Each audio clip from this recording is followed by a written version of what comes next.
បាទសូមគោរពជម្រាបសួរបងប្អូនទាំងអស់គ្នាថ្ងៃនេះខ្ញុំមានរូបមន្តថ្មីមួយទៀតសម្រាប់បងប្អូនដែលមានបញ្ហាខ្សោយកម្លាំងនិយាយឲ្យស្រួលស្ដាប់ថាបងប្អូនដែលមានបញ្ហាខ្សោយកលៀនខ្សោយសមត្ថភាពផ្លូវភេទគឺបងប្អូនអាចសាកល្បងជាមួយនឹងរូបមន្តមួយនេះបានបាទអញ្ចឹងគឺរូបមន្តយើងមានខ្ញីណាខ្ញីយើងយកខ្ញីយើងចាស់តិចមកទី2គឺយើងប្រើការ៉ុតបាទខ្ញីការ៉ុតគឺយើងយកអាការ៉ុតនេះដូចល្អតិចមកណាបាទយកអាការ៉ុតយកខាងគល់វាយ៉ាងចាស់បន្តិចមកបាទហើយទី3ហ្នឹងគឺខ្ទឹមក្រហមបាទយើងប្រើខ្ទឹមក្រហមបាទទី4ហ្នឹងក្រូចឆ្មាបាទហើយទី5គឺទឹកឃ្មុំបាទយើងប្រើតែ5មុខនេះទេបាទយើងយកវាមកចម្រាញ់ធ្វើជាភេសជ្ជៈជំនួយកម្លាំង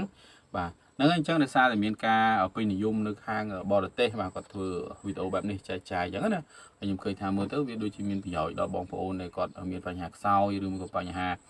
ធ្វើការទៅអាសាហេវហត់ហ្នឹងគឺបងប្អូនអាចសាកល្បងជាមួយនឹងរូបមន្តមួយនេះបានអូខេឥឡូវខ្ញុំនឹងទៅបង្ហាញពីរបៀបនៃការធ្វើទាំងអស់គ្នាអញ្ចឹងរូបមន្តរបស់វាបាទគឺមានខ្ទឹមក្រហមបាទខ្ញីក្រូចឆ្មាបាទការ៉ុត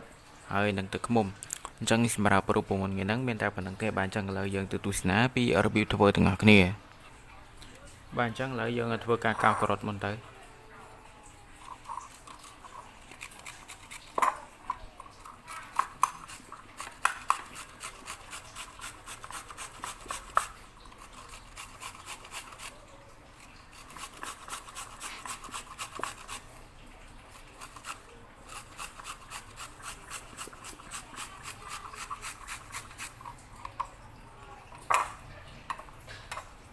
បាទជាបន្តទៀតគឺខ្ញីបាទយើងកោសខ្ញីជាបន្តទៀតទៅ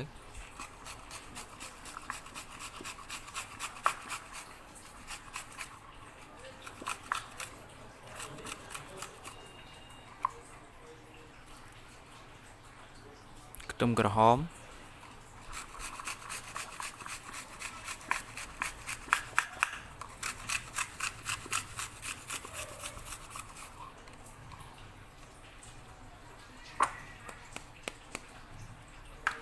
អញ្ចឹងបន្ទាប់ពីយើងកោសវារួចហើយអស់ហើយបាទយើងចាក់ទឹកក្តៅចូលបន្តិចទៅបាទយើងចាក់ប៉ុណ្ណឹងទៅហើយយើងទុកវារយៈពេល5នាទីទៅ10នាទីអញ្ចឹងឥឡូវយើងធ្វើការត្រង់វាទៅបាទគ្រប់រយៈពេល5នាទីហើយ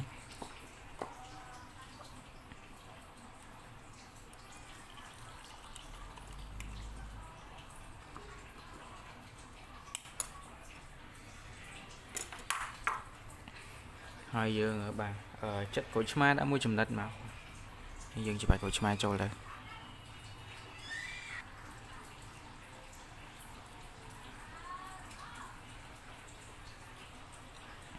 ហើយនឹងជាចុងក្រោយគឺយើងត្រូវដាក់ទឹកឃ្មុំចូលចំនួន1ស្លាបព្រាបាយឬក៏លើសច្រើនជាងហ្នឹងក៏បានដែរ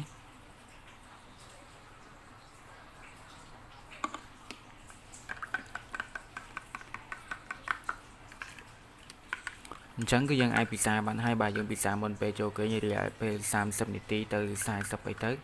បាទហើយពិសាជារៀងរាល់ថ្ងៃអញ្ចឹងបាទកម្លាំងផ្លូវភេទរបស់ពុកម៉ែបងប្អូនគ្នាគឺថាការឡើងខ្លាំងជាងមុន 100% បាទ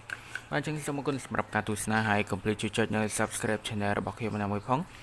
ដើម្បីទទួលបាននៅវីដេអូបាទថ្មីបាទជាបន្តទៀតបាទអញ្ចឹងសូមអរគុណនិងសូមជម្រាបលាបាទហ្នឹងអញ្ចឹងគឺរបៀបនៃការធ្វើអត់មានអីពិបាកទេគ្រាន់តែថាយើងកោសការ៉ុត